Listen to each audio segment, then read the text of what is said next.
Je vous donne un commandement nouveau. Au départ, c'est quoi? Aime ton prochain comme toi-même. Mais il dit, je donne un commandement nouveau. Ça veut dire que tu peux aimer ton prochain comme toi-même. Mais si tu ne t'aimes pas, est-ce que tu aimes ton prochain? Du coup, il dit, ce n'est pas seulement aime ton prochain comme toi-même, c'est aime ton prochain comme moi je t'ai aimé. Mais comment Christ t'a aimé? Christ t'a aimé malgré toutes les fois où tu l'as rejeté. Malgré toutes les fois où tu lui as dit non. Malgré toutes les fois où tu n'étais pas présente pour Christ. Malgré toutes les fois où tu as fauté vis-à-vis de Christ. Christ a quand même été là avec toi. Donc si Christ a quand même été là avec toi et Christ t'a quand même pardonné, t'a quand même soutenu malgré le fait de tous tes comportements, est-ce que tu ne peux pas faire pareil pour ton frère ou pour ta soeur?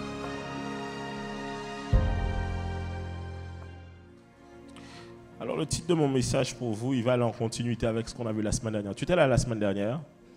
Tu étais là? Tu te rappelles de quoi on a vu? Qu'est-ce qu'on a vu la semaine dernière? Qu'est-ce qu'on a vu la semaine dernière? Hein?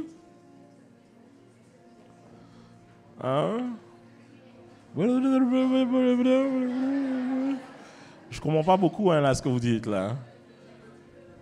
Hein?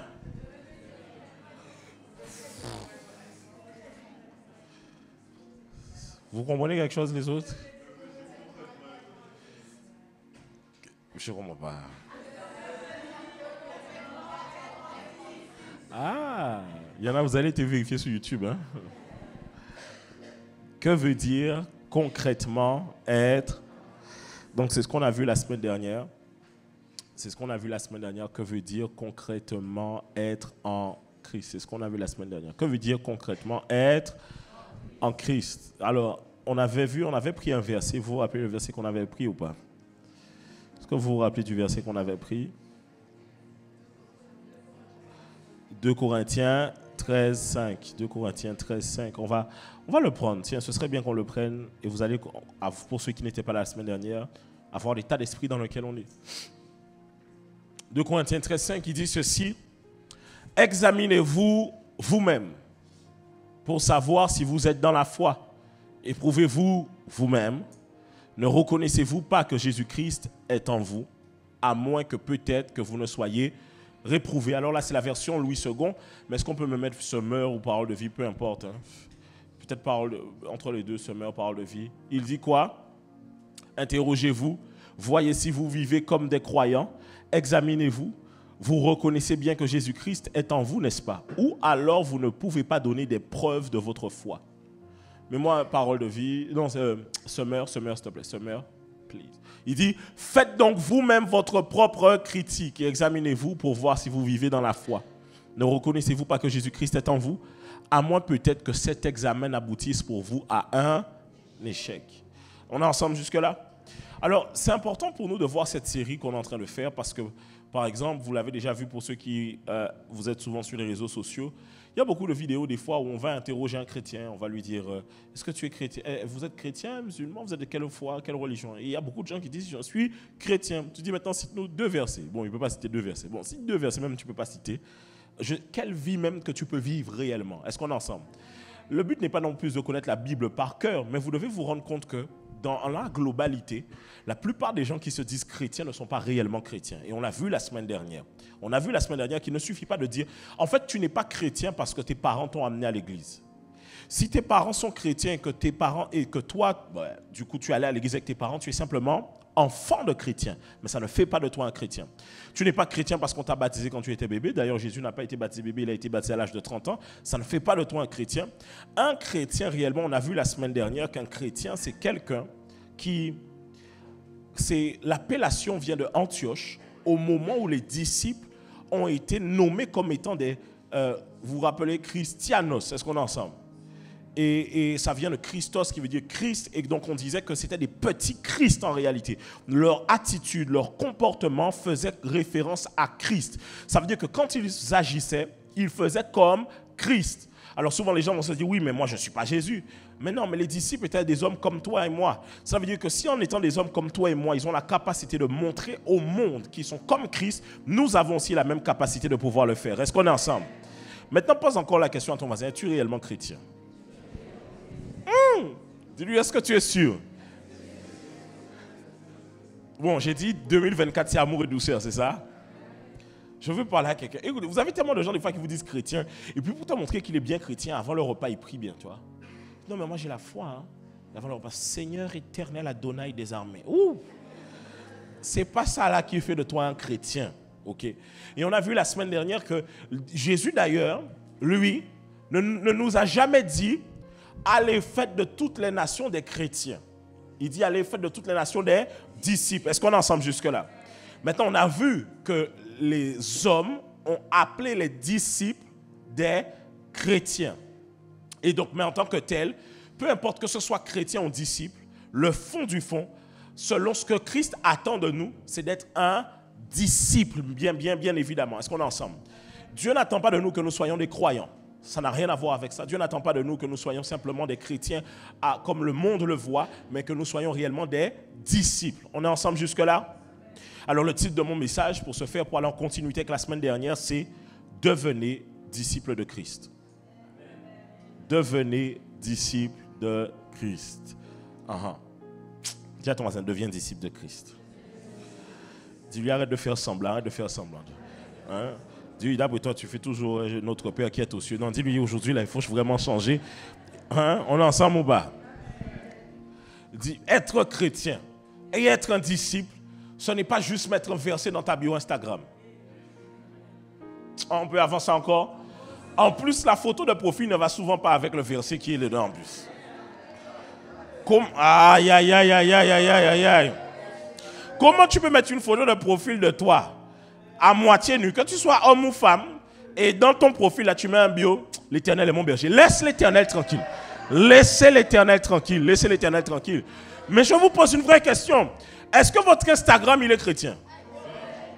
Est-ce que quand on va sur ta page Insta, on a l'impression réellement... Bon, ok, si tu ne comprends pas ce que je veux dire, parce qu'un chrétien, c'est un disciple de qui? De Christ. Et on a vu que tout disciple est comme son maître, n'est-ce pas? Bon, ma question pour toi, est-ce que Jésus allait avoir le même Instagram que toi? Aïe. Est-ce que Jésus dans sa voiture écouterait les mêmes chansons que toi? Est-ce que Jésus parlerait à ses collègues comme toi? Est-ce que Jésus insulterait la mère et la généalogie des gens comme toi? Bon, est-ce qu'il y a des chrétiens qui sont ici là ce matin ou pas? Bon, je vais aller un peu plus loin. Est-ce qu'il y a des disciples qui sont là ou pas? Alors, ma question pour toi. Toi, tu dis que tu es un disciple, mais est-ce que ton environnement peut dire que tu es un disciple? On est bon jusque-là? Bon, on va aller doucement. On a dit, j'ai dit que depuis la semaine, je vais enseigner. On est bon ou pas? Alors, au travers du message qu'on va voir aujourd'hui, ça risque d'être dense. Donc, accrochez-vous. Si je n'ai pas le temps de finir, ben, je ferai l'autre partie du message au deuxième culte. Mais ça risque d'être dense. On a 3 points à voir, trois grands points à voir. C'est les caractéristiques d'un disciple, la persécution du disciple et quel est le rôle de l'Église dans le processus de discipulat. C'est les 3 points qu'on doit voir. C'est les caractéristiques d'un disciple, la persécution du disciple et quel est le rôle de l'Église dans le processus du discipulat. Premièrement, être croyant n'est pas suffisant. Je l'ai dit la semaine dernière, mais je le réitère aujourd'hui. Pourquoi je dis ça? Parce que je suis tout le temps gêné lorsque les gens me disent cette fameuse phrase que vous connaissez. Une fameuse phrase. Il y a une phrase que les gens ont, tu la connais? Je suis, mais... Bon, c'est quel verset de la Bible ça? Je vous ai déjà dit que ça n'a pas de sens. Et je réitère, ça n'a pas de sens de dire je suis croyant et non pratiquant. C'est comme dire je suis footballeur, mais je ne suis jamais là au match. C'est comme dire, je suis cuisinier, mais je ne cuisine pas. Je suis coiffeur, mais je ne coiffe pas. Ça n'a pas de sens. Écoutez, je pense que la première personne qui a créé ça, là, je suis croyant, mais non pratiquant, c'était quelqu'un qui voulait avoir une phrase pour se cacher derrière son manque d'engagement dans la foi qu'il témoigne aux yeux des gens. Et souvent, je l'ai déjà remarqué, même ici aux Antilles, les gens ne sont chrétiens que de manière sociétale. Ils sont chrétiens au vu des gens. Mais quand tu parles avec eux en catimini, ils ne sont pas réellement chrétiens.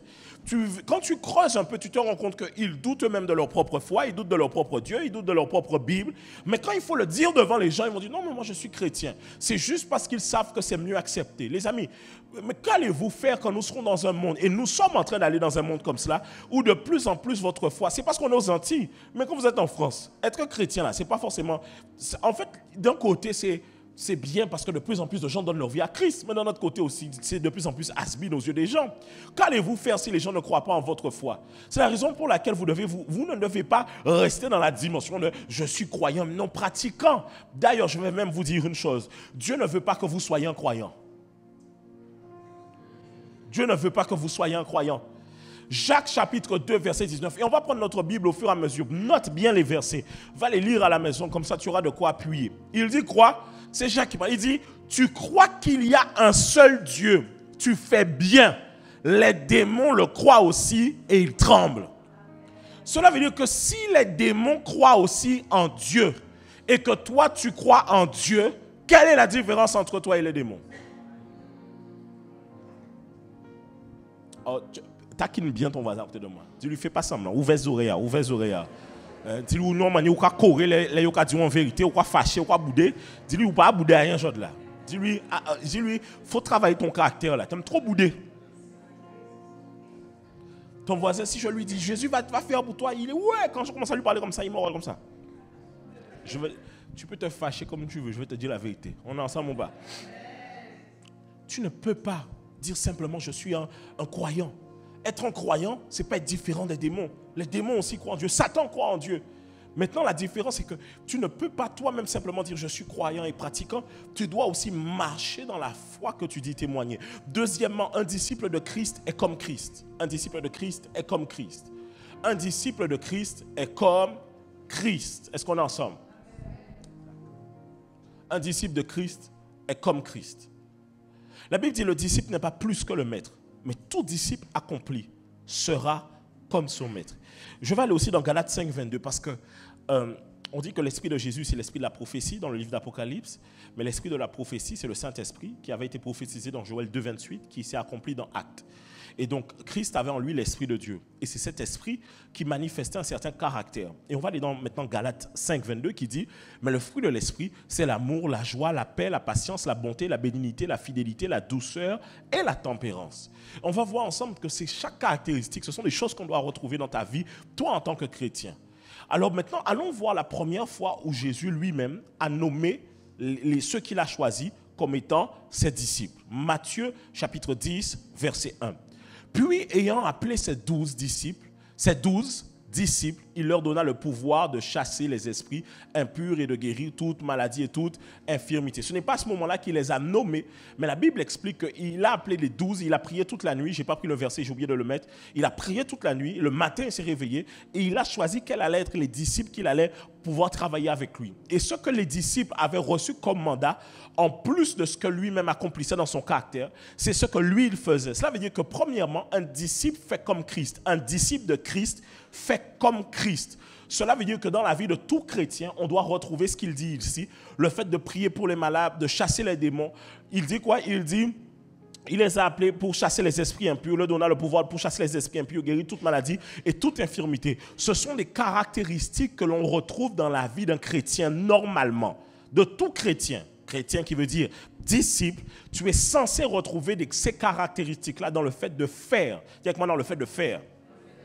Cela veut dire que chasser les démons, imposer les mains aux malades afin que les malades soient guéris, ce n'est pas l'apanage seulement des pasteurs, mais c'est ce que normalement tout chrétien est censé pouvoir faire. Mais lorsque vous regardez comment l'Église a été, comment on va dire, altérée au travers de la conception des hommes et de la religiosité des hommes, vous verrez que tout le monde s'appuie sur l'homme de Dieu, mais personne ne veut rentrer dans ses responsabilités de faire le job soi-même. Les amis, écoutez-moi bien. Il y a des membres de votre famille, de vos familles qui sont malades, mais qui ne viendront pas à l'église pour chercher la guérison. Mais vous êtes l'église pour amener la guérison là où ils sont. Vous n'avez pas besoin d'attendre que le pasteur vienne, aille jusque dans votre foyer, imposer les mains à vos membres de votre famille. Si vous êtes chrétien, la lumière du monde dans votre foyer, vous ne pouvez pas vous-même imposer les mains aux gens de chez vous. Et puis pourquoi c'est toujours à l'église que vous voulez imposer les mains aux gens? Quand j'ai dit la semaine dernière, impose les mains à ton voisin. Il faut voir. C'était quand? C'était Everpray, c'est ça? J'ai dit impose les mains à ton voisin. C'était une blague. Il y a des gens, ils ont vraiment pris leurs mains. Ils ont mis ça sur la tête des gens. Comment tu es zélé pour faire ça à l'église, mais quand il faut le faire dans ton foyer, tu ne le fais pas. Vous êtes la lumière du monde. Allez représenter Christ dans votre foyer. Il y a des gens qui sont oppressés par des esprits démoniaques la nuit, même la journée. Allez prier pour eux dans vos familles. Bon, si c'est trop coriace, il faut doser. Mais sinon, allez prier. Non, parce qu'il faut avoir les répercussions aussi. Il faut les prendre tranquillement aussi, tu vois. Mais ce que je veux dire, c'est quoi? C'est que normalement, ça fait partie de votre ADN. Si vous êtes un disciple de Christ, c'est à l'intérieur de vous. Le truc, c'est que vous pensez que vous ne l'avez pas. Guys, si vous avez accepté Jésus, vous avez l'esprit de Christ à l'intérieur de vous. Et c'est l'esprit de Christ qui peut accomplir toutes ces choses pour vous. N'attendez pas tout le temps. Le problème, c'est que tout le temps, et c'est comme ça que les chrétiens vont dire, le pasteur n'a pas été là. Ce n'est pas le pasteur qui devait être là, c'est toi qui devais être là. Toi-même, tu as été trop absent depuis trop longtemps pour ta propre famille et tu veux que le pasteur soit présent pour ta propre... Sois présent toi-même pour ta propre famille. Comment ça? Oh, le pasteur n'est pas venu. Mais le pasteur t'enseigne de lundi au lundi. Le pasteur, ça fait 3 ans, 4 ans que tu es à l'église. Tu viens à Bible Meetup. Tu as fait le baptême. Tu as tout fait. Il n'y a rien maintenant que toi-même tu peux faire par toi-même. Pourquoi tu veux encore attendre sur le pasteur? Tu es là. Tu es le pasteur de ta propre famille. Bon, si tu l'es... Regarde, aujourd'hui, je te consacre. Voilà. Sois pasteur maintenant. Je t'ordonne maintenant, pasteur, voilà. Tu es le pasteur de ta famille. C'est bon? On est d'accord? On est bon? Oh, le pasteur n'est pas... Oh, j'avais dit au pasteur que... Mais toi aussi, quand même, tu vas faire 3 ans, 4 ans, 5 ans, comme un gros bébé dans la foi. Ouais. Toi-même, deviens disciple de Christ. Deviens disciple de Christ. Mais pour ça, il faut prendre le disciple là. On va voir au fur et à mesure. On est ensemble ou pas? Deuxièmement, troisièmement. Non, quatrièmement même. Quatrièmement, un disciple aime comme Christ. Jésus disait dans Jean chapitre 13, versets 34 à 35, « Je vous donne un commandement nouveau. Aimez-vous les uns les autres, comme je vous ai aimé. Vous aussi, vous aimez-vous les uns les autres. » Et verset suivant, « À ceux-ci, tous connaîtront que vous êtes mes disciples, si vous avez de l'amour les uns pour les autres. » C'est pour ça que moi, il y a des actions que les chrétiens posent. C'est ça où je sais qu'ils ne lisent pas leur Bible. Tu t'imagines qu'un chrétien, quelqu'un qui se dit chrétien, peut être membre d'une église locale, tous les jours monter sur le dos de son frère ou de sa soeur, aux oreilles de sa famille. Tu sors de l'église, tu peux avoir tes problèmes tu peux avoir une altercation avec les gens de ta famille, de l'église, mais tu ne peux pas rentrer dans ta famille qui n'est pas chrétienne, aller les voir et les exposer aux altérations que tu as eues avec tes frères et sœurs en Christ. Mais toi-même, tu veux que ta propre famille vienne à Christ. Mais le pont pour qu'il vienne à Christ, c'est forcément l'église. Et on monte, on descend. C'est des bêtises. Quand on vous dit qu'on est chrétien, on n'a pas besoin d'église. C'est des bêtises. Ça s'appelle des bêtises et un mensonge tout droit venu de l'enfer. Simplement pour une seule raison. C'est Jésus lui-même qui a laissé l'église. Dire à Jésus, dire que je suis chrétien, je n'ai pas besoin d'église, c'est dire à Jésus, je sais mieux que toi ce que tu as laissé. C'est des bêtises. Arrêtez de rentrer dans... Des fois, vous, chrétiens, vous rentrez dans... On va voir ça au fur et à mesure. Mais vous rentrez dans des conceptions de votre foi. On aurait dit que, en fait, vous vous laissez enseigner par tout le monde. Il suffit que vous ouvrez votre portable, vous allez sur TikTok, Instagram, un truc, vous voyez une vidéo, ça vous trouble. Vous dites, ah, mais j'avais lu ça. Toi aussi, c'est qui ton pasteur? C'est qui ton pasteur? Les chrétiens, vous êtes c'est la raison pour laquelle je vous enseigne ça, pour que vous puissiez vous affermir. Maintenant, je reviens sur mon verset. Mets-moi le verset Jean 13. Et mets-moi le 35. Il dit, à ceux-ci, tous connaîtront que vous êtes mes disciples. Comment tu peux critiquer tout le temps tes frères et sœurs dans la foi? Monter tout le temps sur leur dos. Sur tes réseaux sociaux, même, tu critiques les chrétiens. Et tu veux que les gens donnent leur vie à Christ. Mais ce sont les prochains critiqués. Les gens ne vont pas regarder ce que vous dites. Jésus est bon, mais toi, tu n'es jamais devenu bon comme Jésus. Comment ça, Jésus est bon et tu n'es pas devenu bon comme Jésus? Comment ça, Jésus est bon et tu as toujours un mauvais truc à dire sur quelqu'un? Tu peux pas être le chrétien de la bande et c'est toujours toi qui as une critique à dire sur les gens. C'est pas normal. C'est toujours toi qui casses les projets des gens. C'est pas normal. C'est toujours toi qui veux monter sur le dos des gens, qui monte les uns les autres contre les autres, qui fait les... C'est pas normal. Un chrétien, normalement, déjà, l'amour se voit d'abord parmi nous. Mais si nous-mêmes, on n'est pas capable de nous aimer, quel exemple que l'on peut donner au monde? Le monde, en réalité, n'arrive pas à manifester l'amour véritable. Mais si nous-mêmes, nous n'arrivons pas à le manifester, comment viendront-ils à Christ si nous, chrétiens, nous n'arrivons pas à manifester cet amour? C'est la raison pour laquelle, des fois, je sais que vous n'avez pas d'amour les uns pour les autres. Comment tu peux être énervé au point d'avoir de la rancœur contre un frère ou contre une sœur à l'église? Et genre, quand tu viens à l'église, tu es énervé à l'église. Comment tu peux énerver contre un frère ou une sœur parce que ce n'est pas toi qu'on a épousé ou c'est...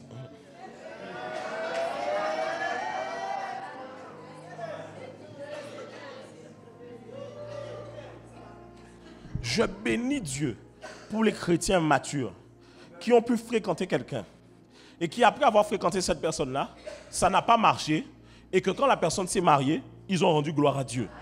Un disciple aime comme Christ. Dis avec moi, il aime comme Christ. Il aime comme Christ.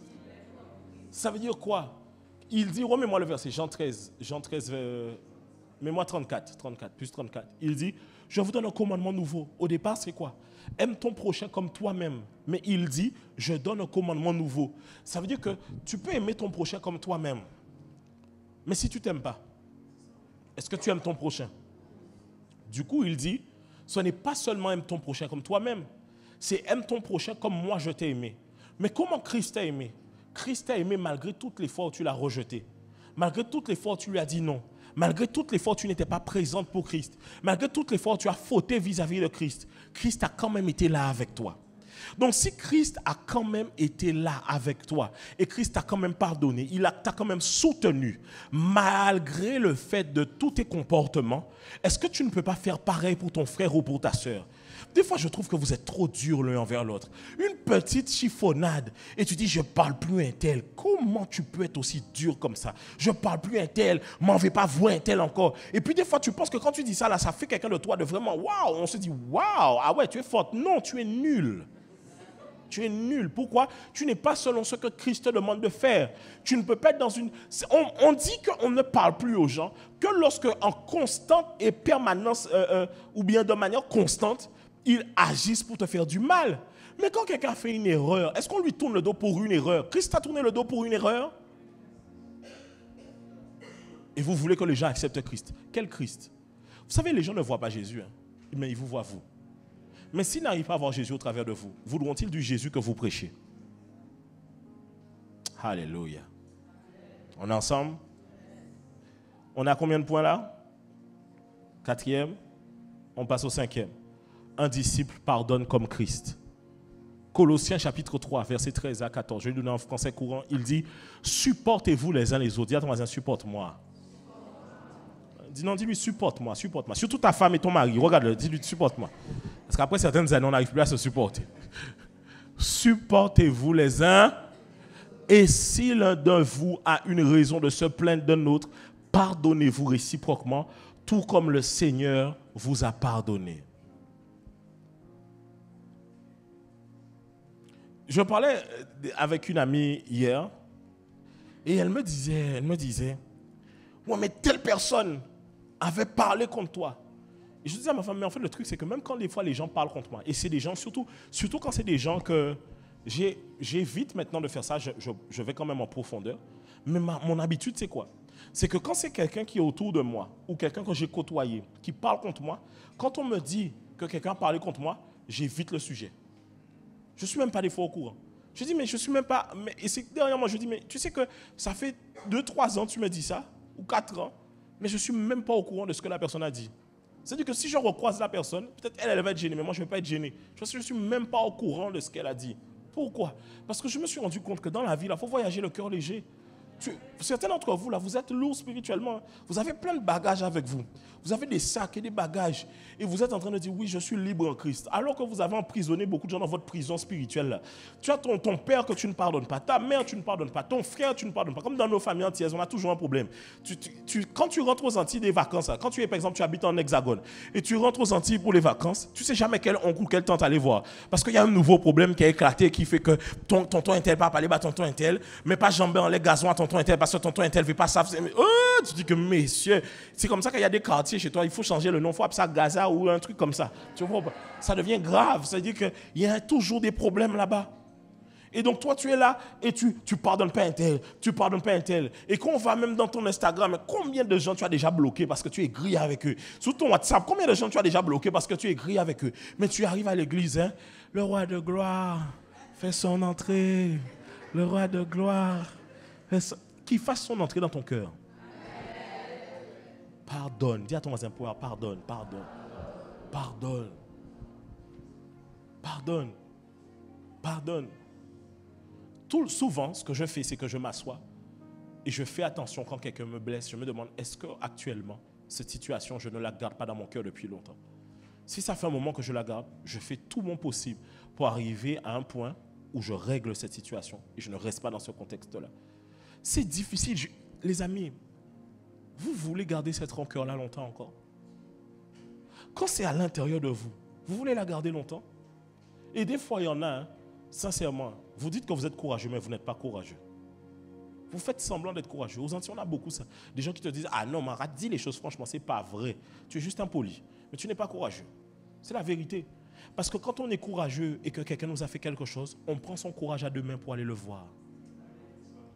Pourquoi quand quelqu'un t'a fait quelque chose, tu vas voir tous les gens qui ne t'ont rien fait pour aller parler de la personne qui t'a fait quelque chose? Prends ton courage à deux mains. Des fois, tu manques de courage. Tu n'as pas l'audace de pouvoir dire, je vais aller respectueusement voir cette personne. Tu sais, tu m'as dit ça, tu m'as fait ça. Des fois, même moi, le pasteur, je peux avoir dit un truc. Je t'ai blessé. Hein. Tu fais un an, tu ne viens pas me voir. Mais par contre, hein, pour aller voir les gens dans l'église. Tu dis, ouais. Des fois, en fait, si vous ne vous rendez pas compte, hein, vous n'arrivez pas à voir des fois les plans du diable. Il suffit qu'on vous offense une fois. Et des fois, ce n'est même pas de la faute de la personne qui t'a offensé, c'est toi-même qui te laisse t'offenser. Parce que vous savez que dans un certain cas, c'est de votre faute que vous êtes blessé. Parce que la Bible dit, garde ton cœur plus que toute autre chose. Ça veut dire que c'est de ton rôle de garder ton cœur dans certaines situations. Il y a des situations où les gens t'ont fait mal, mais il y a des fois, c'est toi-même qui a ouvert, qui a trop laissé ça envenimer. Tu vas voir la personne. Des fois, il y a des gens qui sont venus me voir. Ils m'ont dit, pasteur, parce qu'un jour, tu avais dit ça. J'ai dit, non, je n'ai pas dit ça. J'ai dit ça exactement. Ou j'ai voulu dire ça comme ça. Ou un jour, pasteur, tu avais dit ça. Et puis, je me suis senti visé. Mais tu sais que bon, les amis, mettez-vous à ma place. Quand je prêche, il faut bien que je regarde quelqu'un. Ou bien vous voulez que je prêche comme ça. La parole de Dieu est forte. Elle est incroyable. Ou bien je regarde comme ça. Il faut bien que je regarde quelqu'un quand je prêche. Ça veut dire quoi? Même si je dis, imaginons, je dis, les impudiques n'iront pas en enfer. C'est pas parce que c'est toi que je regarde que c'est toi l'impudique. En plus, en général, j'aime regarder les gens qui ne sont pas ce que je prêche. Comme ça, je ne me sens pas gêné. Mais toi, il suffit que mes yeux se posent sur toi. Tu dis, oh, il m'a visé. Dis à ton voisin, donne au pasteur des vacances. Donne-lui des vacances. Donne-lui des vacances. Oh, pasteur, tu ne m'as pas appelé. Toi, tu m'as appelé? Tu as pris des nouvelles de moi? Tu m'as demandé si je vais bien? Tu m'as demandé si en ce moment, vraiment, je suis vraiment en bonne santé? Tu as pris des nouvelles de moi? Vous voyez que nous, les chrétiens, on est aptes à demander. Mais si nous ne faisons que demander, nous ne sommes pas différents des sangsues, parce que la Bible dit que la sangsue n'a que deux noms. Donne, donne. La sangsue ne fait que demander, demander, demander, demander, demander, demander, demander et demander. Tu sais, quand tu demandes, c'est qu'en réalité, tu es pour l'instant au stade de l'enfant spirituel. Les enfants dans une maison ne font que demander. Maman, je peux avoir ci, papa, je peux avoir ça, maman, je peux ceci. Il dit jamais, maman, je vais faire le ménage aujourd'hui. Ils peuvent le dire une fois comme ça. Mais ils le disent si par exemple il y a un truc derrière. Tu vois, il y a un truc derrière. Tu sais, il y a un truc qu'ils veulent demander derrière. Mais les enfants ne font que demander, demander. Dis à ton voisin, est-ce que tu ne fais que demander? On est combien de points? 6e point, un disciple sert comme Christ. Après qu'il leur eut lavé les pieds et qu'il eut pris ses vêtements, il se remit à table. Il leur dit, comprenez-vous ce que je vous ai fait? Donc il avait lavé leurs pieds. Vous m'appelez maître et seigneur. On est d'accord jusque-là? Et vous dites bien, car je le suis. Oui, je suis votre maître et seigneur, dit Jésus. Mais si donc je vous ai lavé les pieds, moi, le Seigneur et le maître, vous devez aussi vous laver les pieds les uns les autres. Car je vous ai donné un exemple, afin que vous fassiez comme je vous ai fait. En vérité, je vous le dis, le serviteur n'est pas plus grand que son Seigneur, ni l'apôtre plus grand que celui qui l'a envoyé. Si vous savez ces choses, vous êtes heureux pourvu que vous les pratiquiez. Jésus nous donne un exemple. Jésus vient, c'était à un moment donné, il rassemble les disciples, il lave leurs pieds, et il dit, mais si moi je l'ai fait, est-ce que vous ne pouvez pas vous aussi le faire? En d'autres termes, ce que Jésus nous demande, c'est d'être au service les uns pour les autres. Alors, par exemple, souvent, quand les pasteurs parlent de ça, certains fidèles sont un peu quand même dit, ouais, mais pasteur, mais toi, est-ce que tu es au service? Mais oui, je suis au service des uns des autres. Si tu n'arrives pas à voir que je suis au service des uns des autres, c'est parce que tu vois le ministère comme une élévation des hommes et pas comme une élévation de Dieu. Mais lorsque je suis en train de prêcher ici, je mets ma vie en jeu. Parce que la Bible dit qu'il n'y a pas parmi vous beaucoup qui enseignent parce qu'ils seront jugés plus sévèrement. Ça veut dire qu'au ciel, les hommes de Dieu seront jugés plus sévèrement que ceux qui n'ont pas prêché et enseigné. En tout cas, surtout sous l'enseignement. Maintenant, voici une autre chose. Lorsque je viens et que j'amène ma prédication ici, je dois pouvoir sacrifier des temps de famille, sacrifier des temps personnels pour pouvoir me disposer pour que le plus grand nombre puisse entendre parler de Dieu. Mais avant même d'être arrivé ici, j'ai été aussi un chrétien qui était fidèle à l'église. Je ne suis pas arrivé du jour au lendemain, tac, tac, et puis je suis devenu pasteur, j'étais ici. J'ai toujours été, il y a tous les gens qui me connaissent avant de connaître Christ là, ne pourront pas, ils vous diront tous la même chose. Ils vous diront, c'était un jeune qui était zélé. Ça, ils vous diront tout ça. Un jeune passionné, ils vous diront tout ça. Il était tout le temps à l'église. Ils vous le diront, j'étais tout le temps à l'église. Je servais, je conduisais, je nettoyais, j'étais là. Des fois, mon pasteur allait chercher, je vous dis ce que je faisais, il pouvait aller pour vouloir prendre à manger. Je venais, je disposais le plateau, je mettais l'assiette, fourchette, couteau, verre, je mettais le jus, je mettais la nourriture dedans.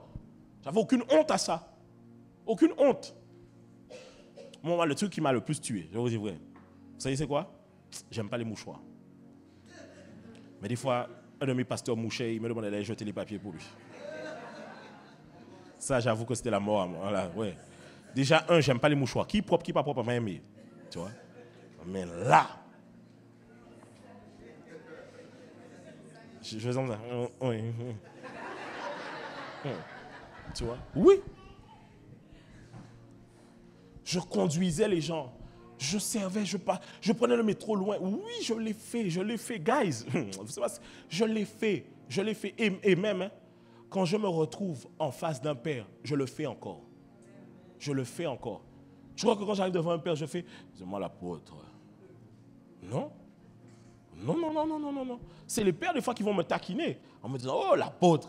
Mais jamais je dis, ouais, tu as vu? Non mais toi aussi. Je ne vais pas dire ça. Des fois aussi, quand un père te fait une blague, ça ne veut pas dire qu'il faut commencer à blaguer avec lui. Il faut prendre la blague, faire et puis il ne faut pas entrer dans la blague. Tu vois? On est ensemble ou pas? Il faut être au service des autres. Mais le truc, c'est que des fois, vous aspirez à des choses, mais vous n'aimez pas être au service des autres. Regardez. Être au service des autres. Moi, je me rappelle, histoire. Un jour, on avait une vague de gens qui voulaient servir. Ils étaient nombreux. 20, 30 personnes. Ils voulaient servir à l'église. Ils m'ont dit, pasteur, on veut rentrer dans le staff. J'ai dit, vous voulez rentrer? Ils m'ont dit oui. J'ai dit, vous voulez rentrer? Ils m'ont dit oui. J'ai dit, ok, réunion. J'ai planifié une réunion. J'ai dit, vous tous là qui voulez rentrer là, vous allez être au nettoyage. Vrai, il y a des gens qui ont quitté l'église. En vrai, il y a des gens qui ont quitté l'église. Parce que ce n'est pas le nettoyage qu'ils voulaient. Ils voulaient un service où ils puissent dire que j'ai la position à l'église. Va servir les autres. Le truc à l'église, on ne sert pas à servir là où on veut. On sert à servir là où il y a un besoin et où ça fait avancer l'œuvre de Dieu. C'est ça, on ne sert pas là où on se dit que moi j'ai envie de servir. On sert là où on a besoin de nous. Cherche un besoin, trouve, pasteur, c'est sur quoi là tu as vraiment un besoin précis. Ok, ça, ou quand tu vois que je parle souvent d'un truc, moi j'ai aimé, j'ai remarqué, quand on avait des fois des soucis avec les médias, j'ai vu des gens commencer à me dire, pasteur, je vais aller aux médias. Ils ne connaissaient rien des médias, mais ils veulent aller. Parce qu'ils se disent, non, il faut qu'il y ait des gens qui soient carrés, fidèles aux médias. Gloire à Dieu. À ceux-là, sincèrement, Dieu les amènera très loin. Pourquoi? Parce qu'ils ont su voir là où il y a le besoin. On doit être au service des autres. Un chrétien ne peut pas tout le temps. Vous croyez que, en fait, je ne peux pas vous le dire. C'est juste qu'il faut que vous-même vous le soyez. Pour que d'autres puissent recopier sur vous-même.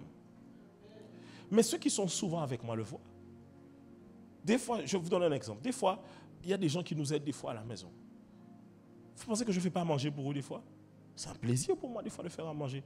Mais je ne veux pas dire c'est moi et pasteur pas à faire. Mais non, c'est un plaisir pour moi de pouvoir le faire. C'est un plaisir pour moi des fois de pouvoir dire non, je vais faire ça ou je vais faire ça. Des fois même ça m'embête qu'on veut faire pour moi. Je vais dire non, c'est moi-même qui veux faire. Pourquoi? Parce qu'il faut servir les autres. Et puis si vous perdez le fait de servir les autres, il y a un truc qui va monter à l'intérieur de vous. Vous allez perdre ce truc-là d'être... En fait, la Bible dit, ne vous voyez pas supérieur aux uns, mais voyez toujours les autres supérieurs à vous-même. Toujours. En plus, la vie, là, elle est drôle. Tu veux que je te dise comment la vie, elle est drôle?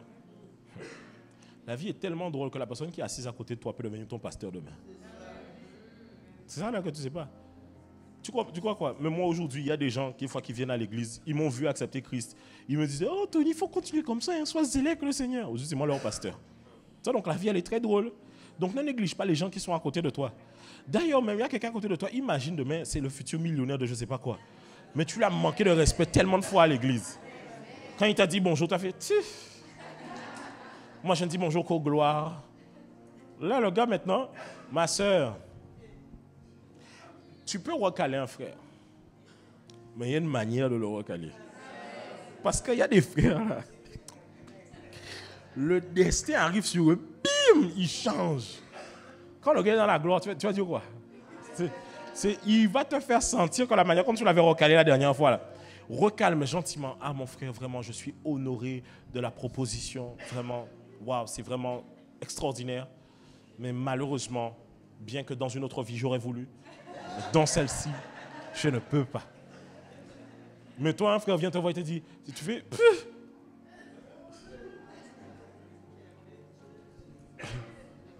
Hein, non. Est-ce qu'on est ensemble? Tu sais jamais. Tu imagines, même moi pasteur, imagine-moi pasteur. Je manque, moi, sincèrement, hein, à l'église, hein, je ne donne pas d'attention ou je ne parle pas avec les gens par rapport à leur statut social ou à quoi que ce soit. Je ne suis pas là-dedans. Parce qu'en plus de ça, t'imagines, moi, pasteur, j'imagine, je snob, imaginons ceux qu'on voit comme les pauvres là. Mais le pauvre qui a soif, il prend la parole là, il va travailler avec. Demain là, il peut devenir riche. Et il va dire quoi? Le pasteur me manquait de respect avant. J'irai dans une autre église. Dans la vie, les amis, on ne sait jamais qui est qui. David était un simple berger qu'on rejetait. Et il a fini par être roi. J'aurais aimé aller poser la question à quelqu'un au ciel, Eliab, son grand frère, qui l'a critiqué. Comment Eliab a dû se comporter en Israël quand son frère est devenu roi? Il devait avoir honte. Oh David, si tu veux, je peux brosser tes chevaux. Dis à ton voisin, ne me néglige pas. Dis-lui, ne me néglige pas.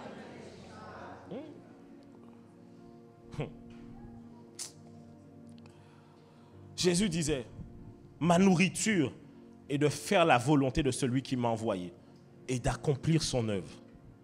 Un disciple sert comme Christ. Il veut accomplir l'œuvre de Dieu. Jésus leur dit quoi? Mon Père agit jusqu'à présent. Moi aussi quoi? Ça veut dire que si Dieu agit, toi aussi tu dois être en train d'être en mouvement. On est ensemble jusque-là? Ensuite, voici trois choses que le chrétien doit retrouver chez lui. La joie, la prière et l'action de grâce. 1 Thessaloniciens 5, versets 16 à 18. Il dit, soyez toujours joyeux. Un chrétien, un disciple de Christ doit comprendre qu'est-ce que la joie. On peut aller sur la joie? Alors, la joie, elle est un peu, ou bien on va parler du bonheur, ou du fait, on va parler du bonheur, ok? Le fait d'être dans la joie ou dans le bonheur, c'est différent du fait, je vais utiliser peut-être le terme heureux. Il y a des gens qui ne sont joyeux que par rapport au contexte de ce qu'ils vivent. Mais un chrétien n'est pas joyeux seulement par rapport au contexte de ce qu'il vit.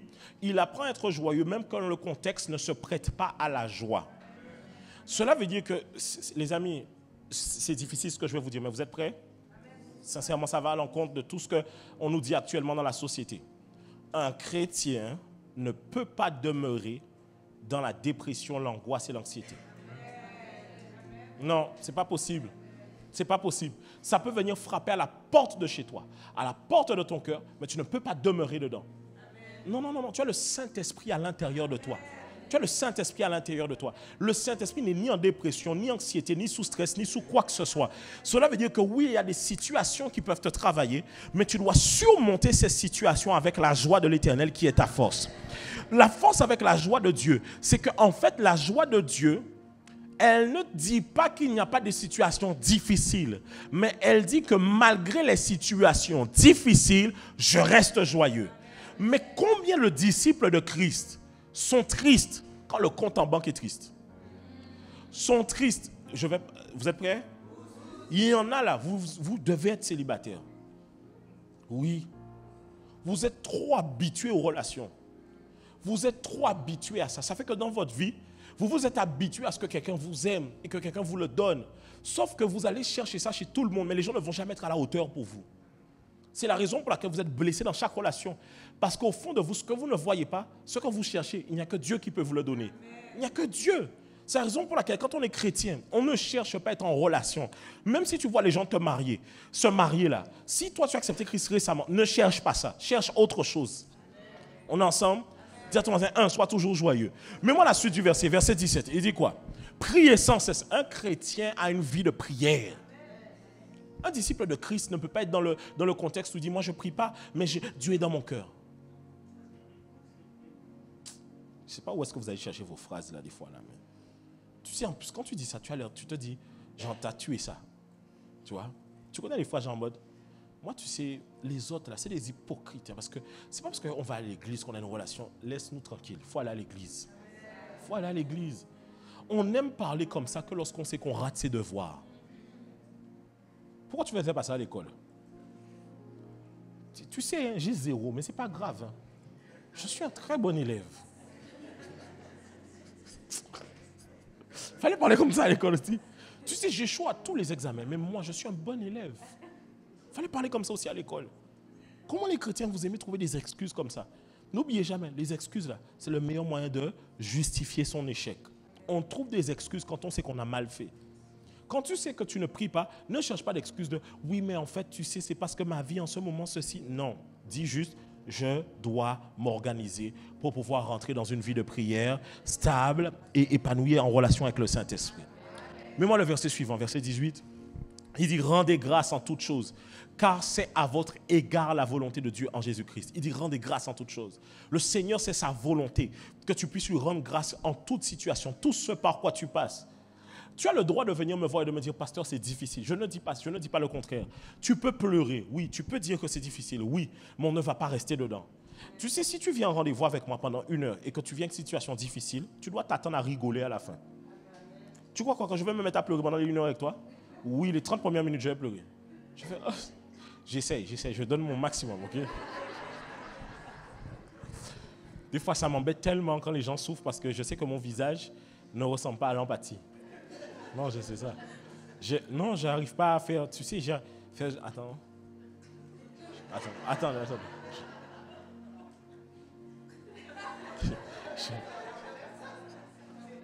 J'arrive pas. C'est pas ça. Non, j'arrive pas. Tu sais, souvent, et souvent des fois, quand les gens me voient, je dis non, tu sais, j'ai ta situation à cœur là. Mais ça se voit pas, ben, j'ai vraiment ta... Non, parce qu'en fait, je me suis rendu compte de ça. Que genre, vraiment, j'ai pas un visage empathique. Genre, en mode, quand on me raconte un truc, genre...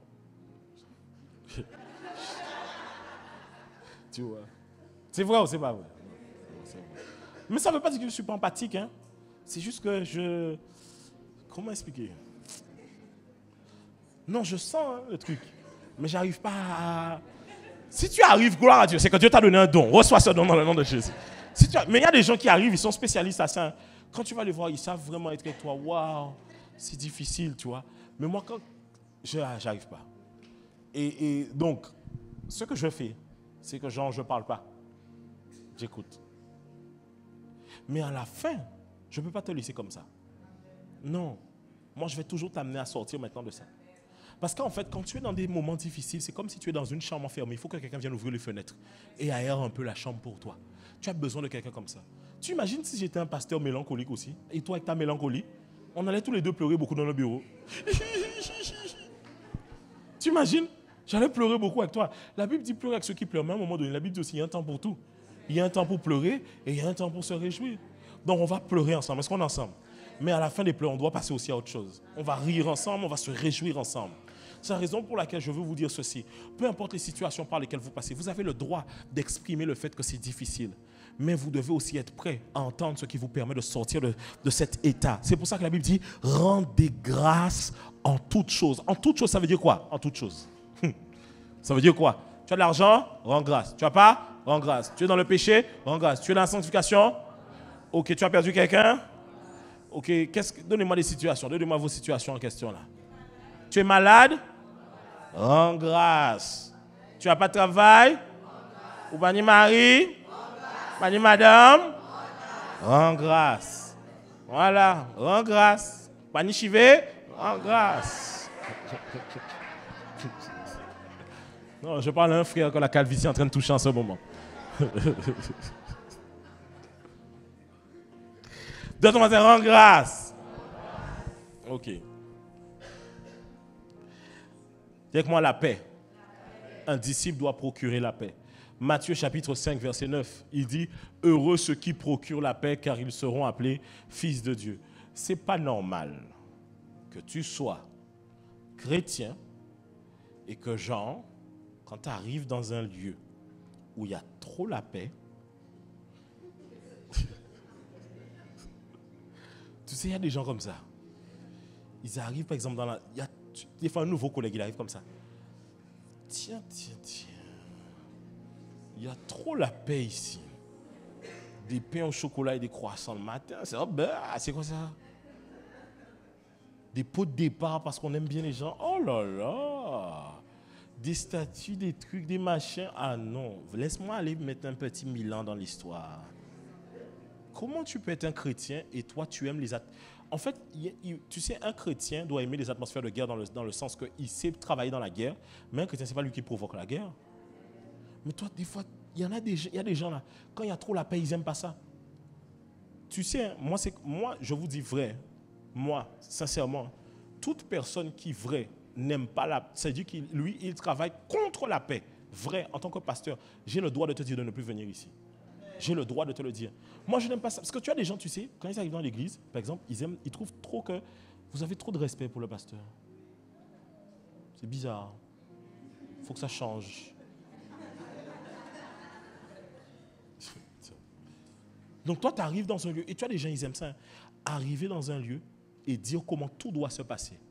Ce n'est pas toi qui vas dire aux gens comment ça doit se passer. Un chrétien est là pour procurer la paix. Ça veut dire que quand tu rentres dans un foyer, tu dois amener la paix. Quand tu rentres dans une maison, tu dois amener la paix. Quand tu rentres dans une organisation, tu dois amener la paix. Par exemple, tu es nouveau dans une entreprise. Dès le départ, en général, quand tu arrives nouveau dans une entreprise, on te raconte toujours les problèmes que chaque collègue a entre eux. Quelle est ta réaction?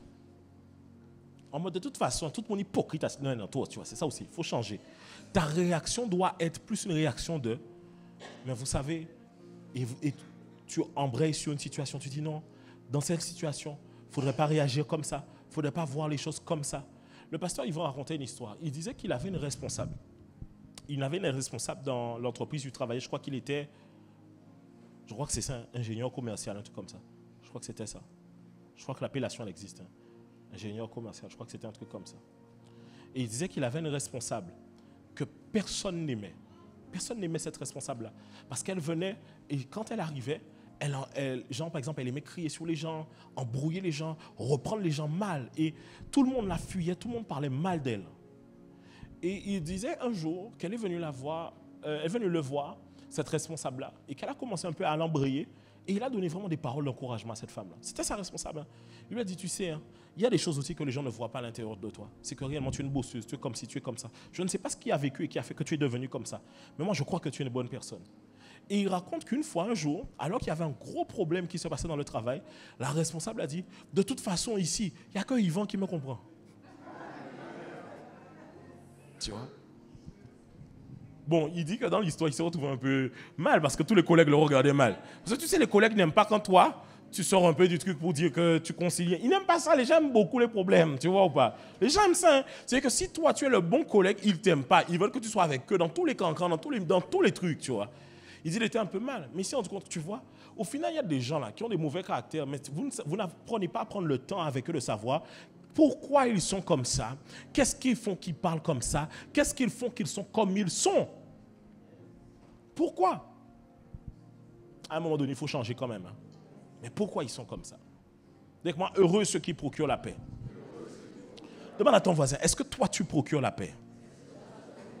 Est-ce que toi tu procures la paix?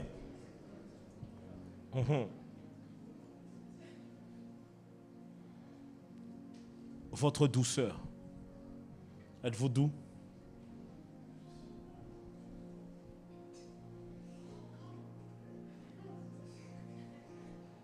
Ah, je suis doux, moi. Philippiens chapitre 4, verset 5. Que votre douceur soit connue de tous les hommes. Le Seigneur est proche. Alors la Bible dit ici que votre douceur soit connue de tous les hommes. Maintenant, de quoi on parle? Parce qu'il faut savoir prendre les choses dans leur contexte. La douceur qui est précisée ici, ce n'est pas la douceur que toi tu penses. C'est une douceur dans mon comportement avec les autres. Mais ce n'est pas une douceur qui m'amène à me compromettre, une douceur qui m'amène à ne pas dire les choses. C'est une douceur dans mon comportement. Je ne suis pas brutal avec les autres. Je ne suis pas critique avec les autres. Je ne suis pas dans la colère constante avec les autres. Dans mon rapport avec eux, j'apprends à faire preuve de douceur. Est-ce qu'on est ensemble? Maintenant, tu peux voir un prédicateur, il arrive et il prêche avec beaucoup d'ardeur, mais ça ne fait pas de lui qu'il n'est pas quelqu'un de doux. Il faut le voir maintenant dans les rapports dans la vie de tous les jours. C'est là qu'on voit la véritable douceur. Parce que quand on prêche l'évangile, des fois le Saint-Esprit te saisit et tu prêches d'une certaine manière. Mais la douceur qui est question, ce n'est pas genre la douceur en mode « Le Seigneur est là ». Ce n'est pas une douceur où dans ta manière d'être, tu vas montrer d'après toi que tu es doux. Tu ne pourras pas le faire. Tu le feras pendant une semaine, tu vas changer après. Tu vas dire c'est bon, hein, là c'est ça. Mais tu as besoin d'une véritable douceur, cette douceur dans ton comportement. Comment tu t'adresses aux autres? Quand tu dois parler aux gens, comment tu parles aux gens? Quand tu parles à ta femme, comment tu lui parles? Quand tu dois lui exprimer des choses, est-ce que tu apprends à tempérer les choses et à être doux dans ta manière de le faire? Dis à ton voisin, sois beaucoup plus doux avec moi à partir d'aujourd'hui. Règle ton compte avec quelqu'un, c'est le moment, règle ton compte avec quelqu'un. Qui t'a mal parlé hier, là, règle ton compte avec lui. On est bon jusque-là? Mais, et je vais pouvoir juste faire cette deuxième partie-là, et au deuxième culte, je continuerai le message. Mais, il y a un mais. Le mais que je me suis rendu compte dans tout mon message, là, en réalité, j'étais en train d'introduire le caractère de Christ. Il y a un truc que je me suis rendu compte avec toutes ces caractéristiques-là que Dieu attend de toi. C'est que malgré tout, et même on vient de lire...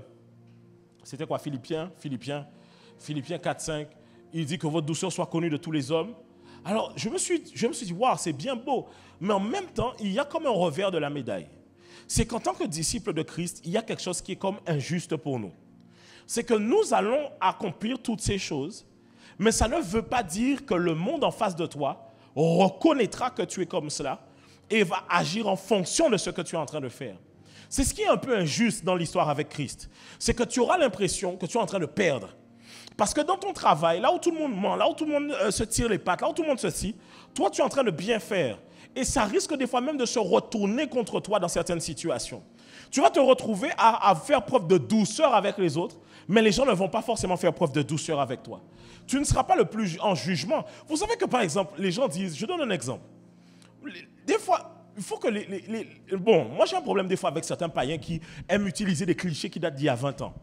Les païens aiment beaucoup dire que oui, les chrétiens sont dans le jugement. Mais les chrétiens eux-mêmes, des fois, même la même vie que vous. En quel jugement ils sont des fois?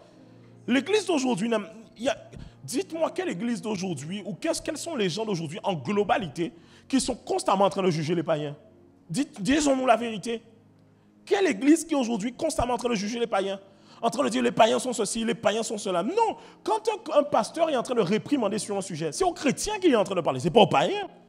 Donc vous avez des païens des fois qui vont dire que oui, mais les chrétiens sont... Vous allez vous rendre compte les amis, je vous assure, dans le monde dans lequel on vit, le traitement que vous allez donner aux autres ne va pas être perçu.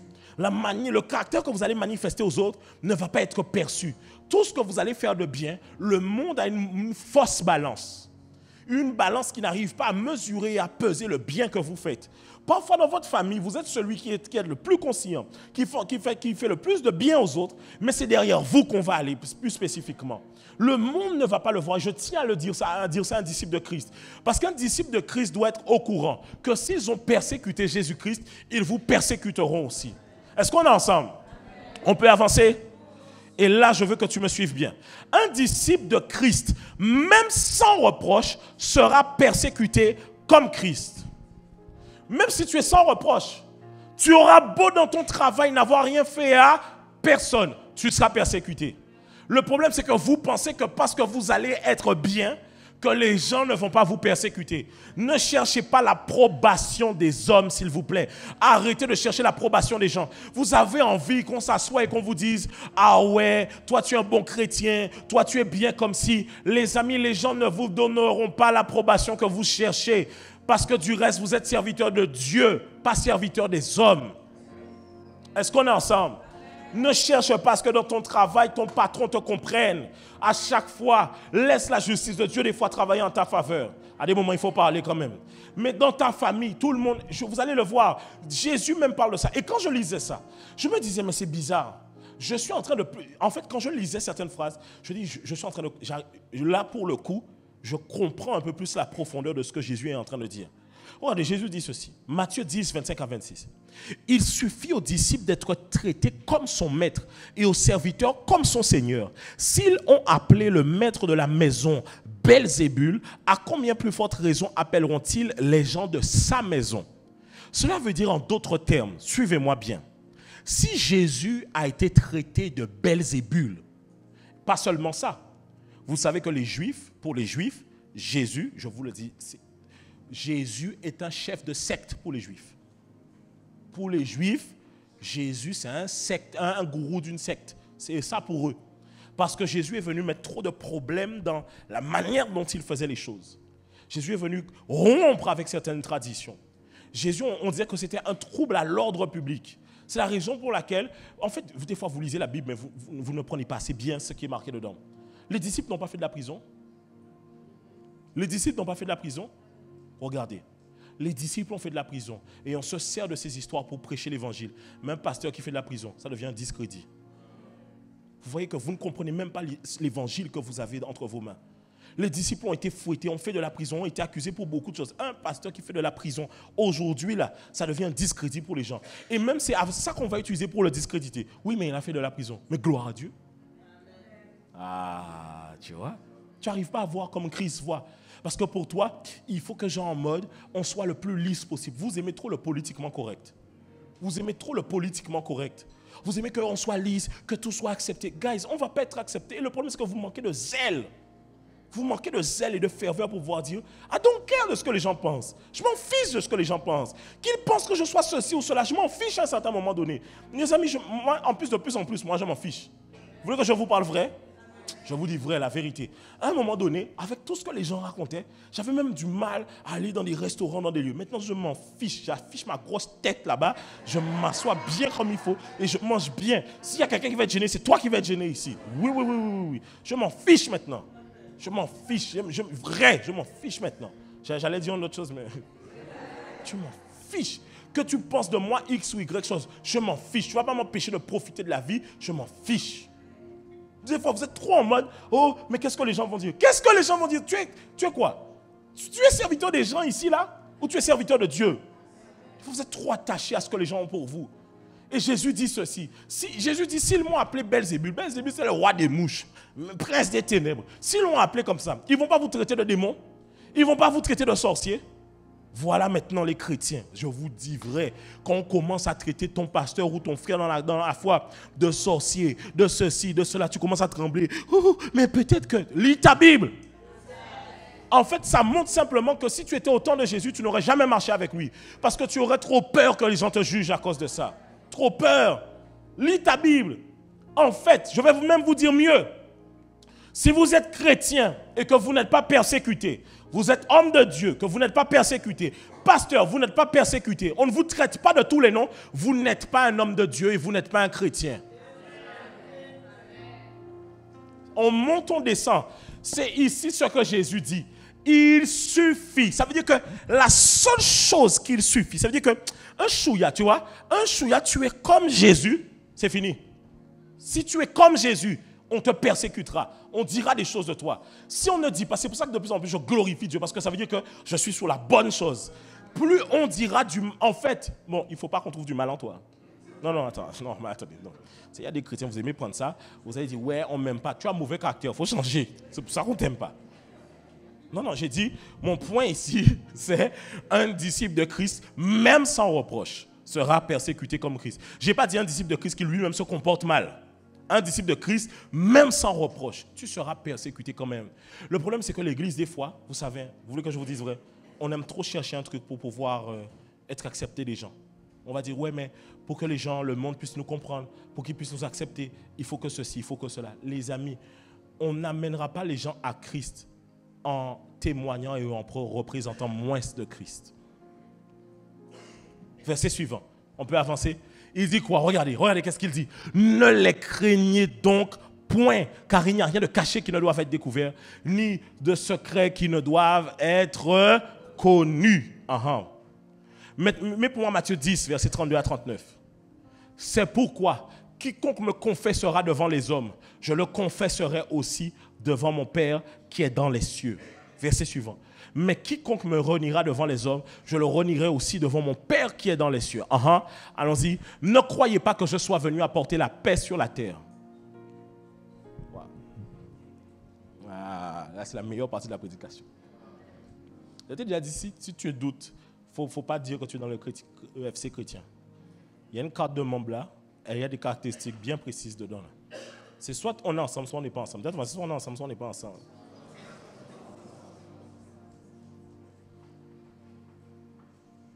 Regardez. Ne croyez pas que je sois venu apporter sur... Bon, il explique, je suis venu vous réconcilier avec Dieu, le Père dans les cieux, mais sur la terre, c'est les problèmes que vous allez avoir ici. Il dit, je ne suis pas venu apporter la paix, mais... Bon, il fait même des rimes. OK. Car je suis venu mettre là... Entre quoi? OK, attendez, on va aller pas à pas. Donc, si depuis que tu es chrétien, tu as des problèmes avec ton père, c'est biblique. Je n'ai pas dit si tu te comportes mal. Non. Respectez mes messages, je vous dis, honorez vos parents. J'ai dit, si tu es sans reproche, mais que malgré tout, tu sais, tu as des parents, tu auras beau tout faire à la maison. Tu fais le ménage, tu fais les leçons, tu fais tout. Sortir, aller à l'église, c'est un problème pour eux. Que Dieu t'aide. Vraiment, que Dieu t'aide. Fortifié, un jour, tu vas quitter la maison. Pas tout de suite. Mais au bon là, on l'a ouvert. Ou à dire, pas tout là, pour fou. Pas même téléphone, on va payer. Car je suis venu mettre la division entre l'homme et son... Entre quoi? La fille. Si tu as des problèmes avec ta mère parce que tu es chrétienne, arrête de pleurer pour ça. Rends gloire à Dieu. Ça veut dire que Jésus est vraiment bien dans ta vie. Il dit quoi? Entre la belle-fille et sa belle... C'est-à-dire que ta belle-mère avait des plans pour toi. Ma fille, viens. C'est pas grave. Même si tu n'épouses pas mon fils, fais-lui 2 enfants. Ici aux Antilles, il y a ça. Mais ils ne sont pas obligés de marier. Faites Timoun avant. Je refuse cela dans le nom de Jésus. Comment ça? Ils ne sont pas obligés. Donc Jean, il va t'engrosser. Quand tu vas accoucher là, ton ventre là, tu as réfléchi à ça? Ton ventre va se tendre. Hein? Les vergetures, là, ça ne part pas comme ça. Tu peux mettre autant de gombo et de aloe vera que tu veux là. Ça ne part pas comme ça. Et puis l'enfant, là, quand tu l'as là, il faut l'allaiter. Quand tu l'allaites là, Dieu n'a pas mis les os là-bas. Hein? On est d'accord ou pas? Non, je te parle, frère. Toi aussi. Donc ça là, quand ça commence à dire au revoir, et que le gars t'a pas épousé là. Non, non, mesdames, il faut que vous puissiez comprendre. Hein. Ne vous laissez pas avoir par les hommes. Hein. Parce qu'un homme là, quand il te donne les enfants, lui, des fois, il ne change pas. Hein. Il reste bien, il continue à aller au sport, il plaît aux petites nanas du quartier. Toi, tu commences à devenir... Tu es comme ça. C'est la vérité. C'est pas la vérité ou pas? Tu n'as plus le temps pour la beauté, pour les trucs de machin. Tu es là pour ton gosse. Tu me suis ou pas? Mais c'est la vérité. Bon, il te donne maintenant 2 enfants. Donc là, maintenant, là, vrai. Il y a un corps d'une femme entre avoir les enfants et pas avoir les enfants. C'est 2 choses différentes. Mais maintenant, le gars ne t'a pas épousé.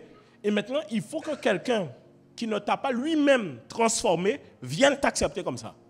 Vous réfléchissez pas. Je vais vous dire, c'est la vérité. C'est ce que les hommes regardent. C'est la vérité. C'est ce que les hommes regardent. Les hommes se disent, vrai, je vous dis la vérité, mesdames. Les hommes se disent, est-ce qu'elle, là, quand je ne vais pas la découvrir, son corps ne va pas être trop changé? C'est la vérité. Parce que quand on met les trucs, les soutiens, les machins, les trucs là, rien ne paraît. Mais je dois vous dire la vérité. Les hommes, c'est vrai ou c'est pas vrai? Voilà. Tu vois. Mais c'est vrai. Donc ta belle-mère te dit, oui, non, fais acte. Mais prends, mais donne au moins à Jerry des enfants.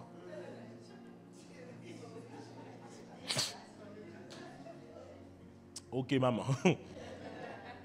Faut lui dire arrière de moi, Satan. Non, ne lui dis pas ça. Parce qu'elle va débarquer ici. Elle dit, pasteur. Et l'homme aura pour qui? Ennemi qui? Les gens de sa maison, c'est les gens de sa propre famille. Que ce soit ta famille proche ou ta famille élargie.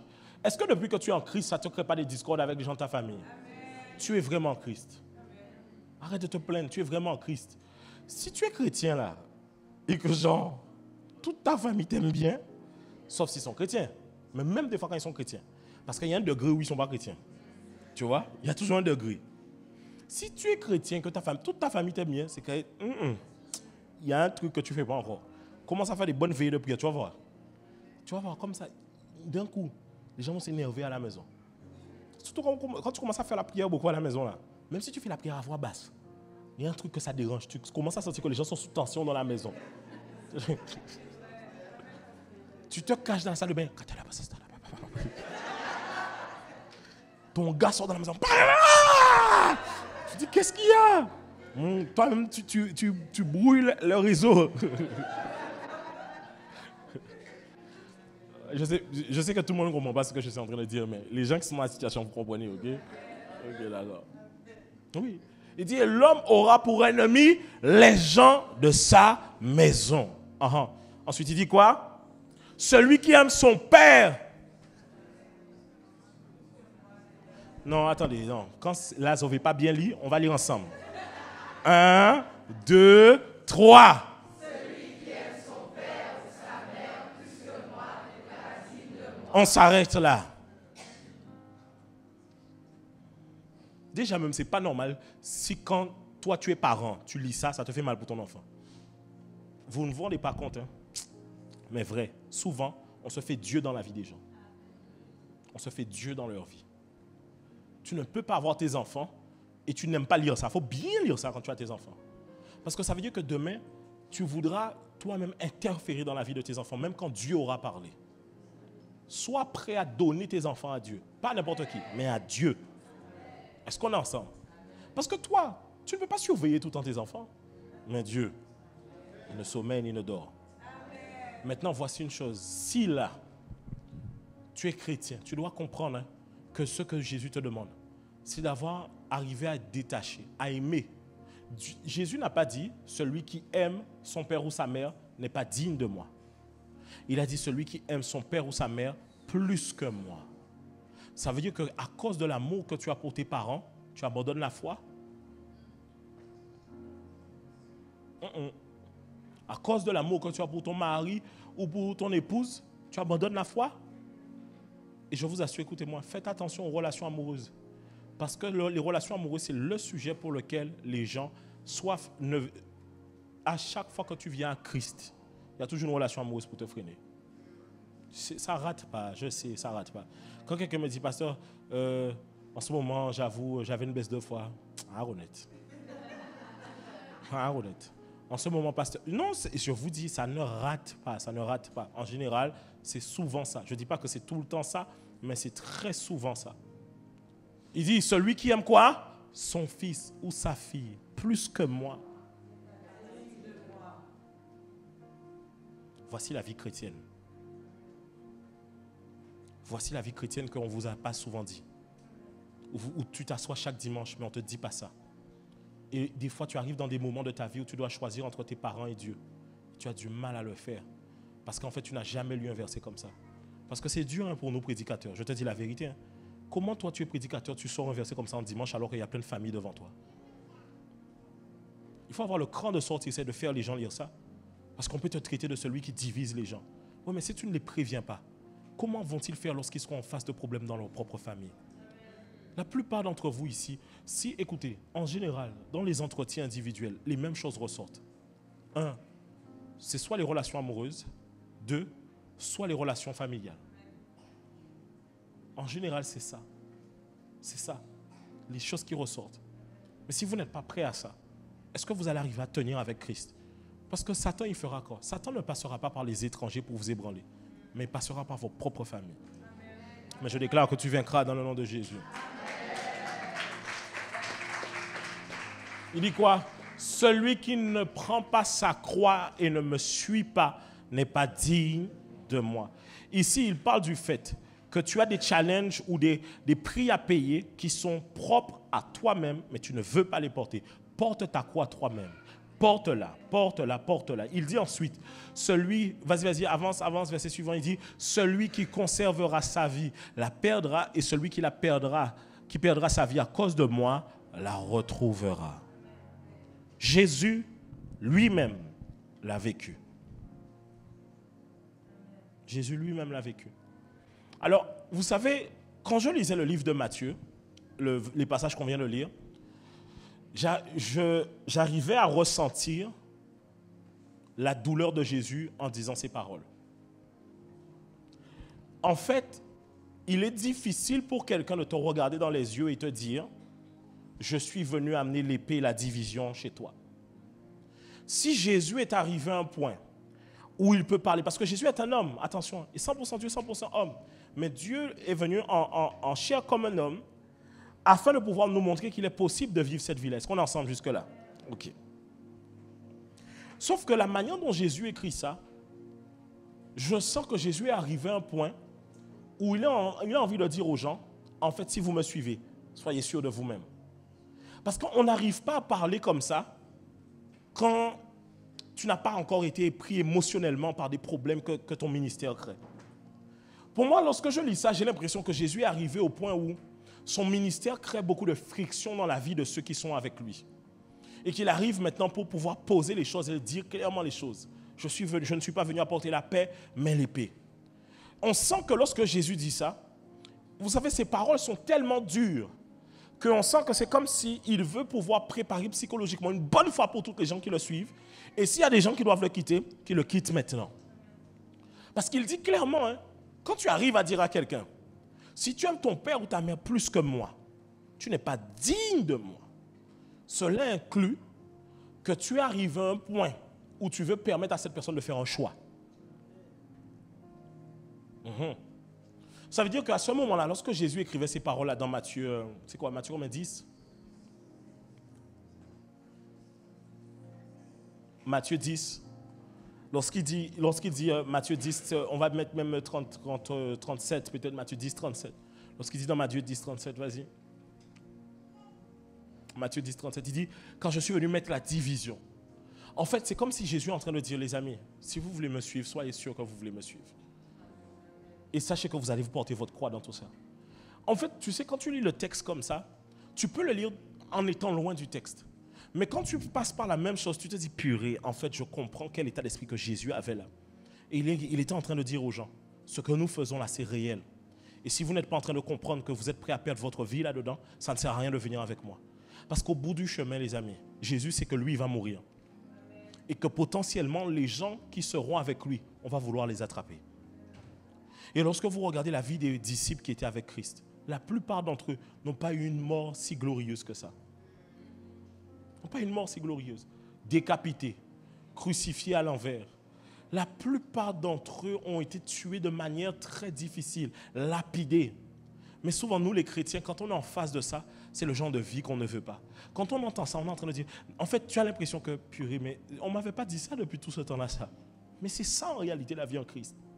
Ne laissez pas le monde vous faire croire autre chose que ça. Le monde n'a pas de dictat à nous donner sur comment nous devons avoir notre foi en Christ. Mais notre foi en Christ doit avoir suffisamment de zèle pour pouvoir être comme Jésus, notre Seigneur et Sauveur. Et Jésus a vécu la même chose. Jésus ne te dit pas ça simplement parce qu'il veut te le dire. Allons maintenant, et c'est les 2 derniers versets qu'on va prendre.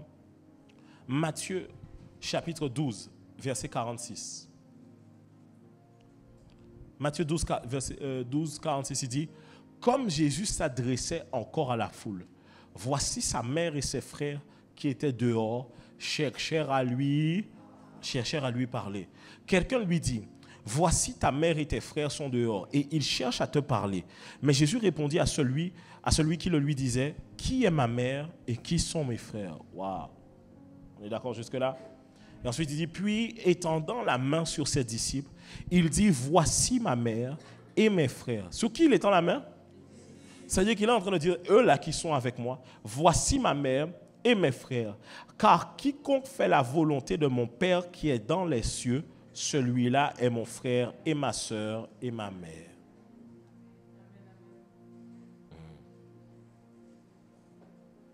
Difficile, hein? Non, est-ce qu'on peut se dire la vérité? C'est difficile ou pas?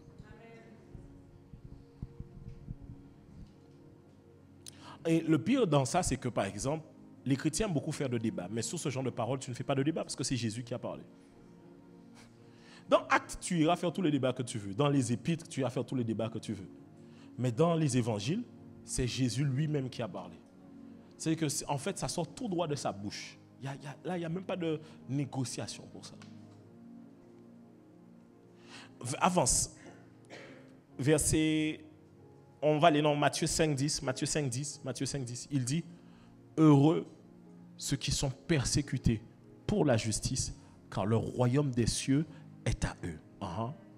Heureux serez-vous lorsqu'on vous outragera, qu'on vous persécutera et qu'on dira faussement de vous toutes sortes de mal à cause de moi. Réjouissez-vous et soyez dans l'allégresse, parce que votre récompense sera grande dans les cieux, car c'est ainsi qu'on a persécuté les prophètes qui ont été avant vous. Heureux ceux qui sont persécutés pour la justice, car le royaume des cieux est à vous. Heureux serez-vous lorsqu'on vous outragera, on vous manquera de respect, qu'on vous persécutera, qu'on dira faussement de vous toutes sortes de mal, on inventera des choses sur vous. Mais en fait, le fond du fond, c'est à cause de Christ. Si ce n'était pas Christ, on ne vous aurait jamais manqué de respect pour ces choses-là. Ça. C'est juste à cause de Christ. Heureux. Heureux. Heureux serez-vous. Il dit réjouissez-vous. Ça veut dire que lorsque tu passes par ces moments difficiles où tu sens que là tu es accablé, réjouis-toi et rends gloire à Dieu. Dis à Dieu, je te rends gloire parce que je sais que ce que je suis en train de vivre là, ce n'est qu'en train de me donner à chaque fois des galons de plus qui montrent à quel point je suis prêt à payer le prix pour toi. Il dit réjouissez-vous et soyez dans l'allégresse parce que votre récompense sera grande dans les cieux, car c'est ainsi qu'on a persécuté les prophètes avant vous. S'ils ont persécuté Jésus comme ça, on te persécutera aussi. Alors si tu veux être réellement un chrétien, un disciple de Jésus, tu ne dois pas fuir toutes ces choses-là. Lorsque là, ça commence à devenir difficile, ce n'est pas le moment de fuir. Lorsque ça commence à devenir troublant, ce n'est pas le moment de fuir.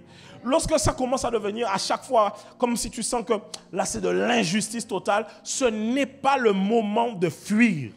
C'est nous des fois, les chrétiens qui manquons des fois de tellement de zèle. Je vous assure que des fois notre foi, elle est tellement faible aux yeux du monde parce qu'on n'est pas prêt à mourir pour notre foi. Mais si vous n'êtes pas prêt à mourir pour votre foi, quelle foi que vous avez réellement?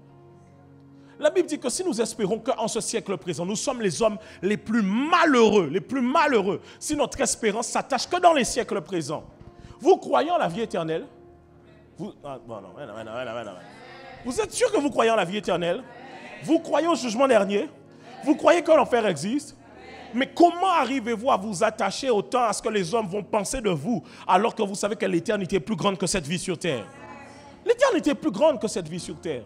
En fait, le truc, c'est que des fois, les chrétiens, nous ne sommes pas assez spirituels dans les choses auxquelles nous croyons.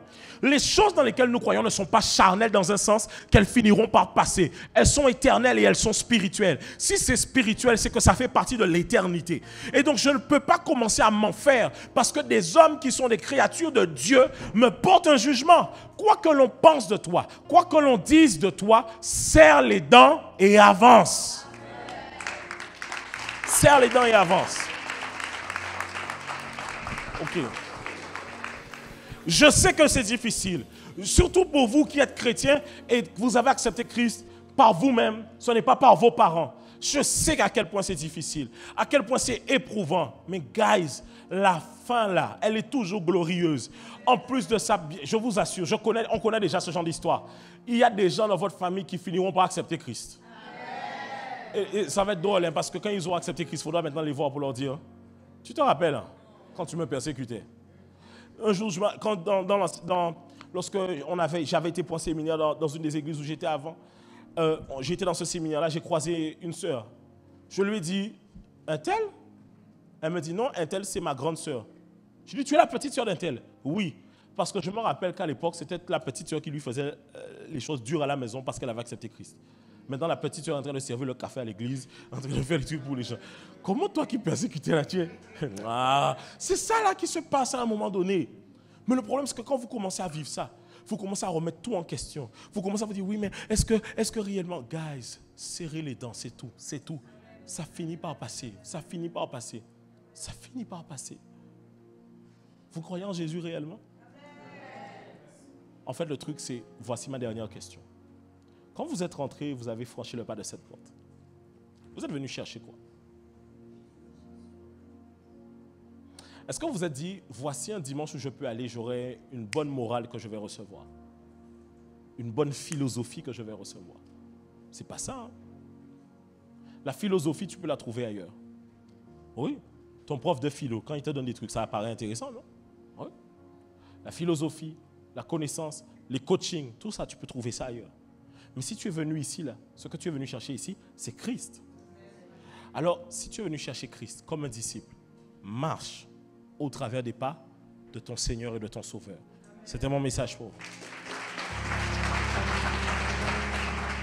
Je vous donne un commandement nouveau. Au départ, c'est quoi? Aime ton prochain comme toi-même. Mais il dit, je donne un commandement nouveau. Ça veut dire que tu peux aimer ton prochain comme toi-même. Mais si tu ne t'aimes pas, est-ce que tu aimes ton prochain? Du coup, il dit, ce n'est pas seulement aime ton prochain comme toi-même, c'est aime ton prochain comme moi je t'ai aimé. Mais comment Christ t'a aimé? Christ t'a aimé malgré toutes les fois où tu l'as rejeté, malgré toutes les fois où tu lui as dit non, malgré toutes les fois où tu n'étais pas présente pour Christ, malgré toutes les fois où tu as fauté vis-à-vis de Christ. Christ a quand même été là avec toi. Donc si Christ a quand même été là avec toi et Christ t'a quand même pardonné, t'a quand même soutenu, malgré le fait de tous tes comportements, est-ce que tu ne peux pas faire pareil pour ton frère ou pour ta sœur?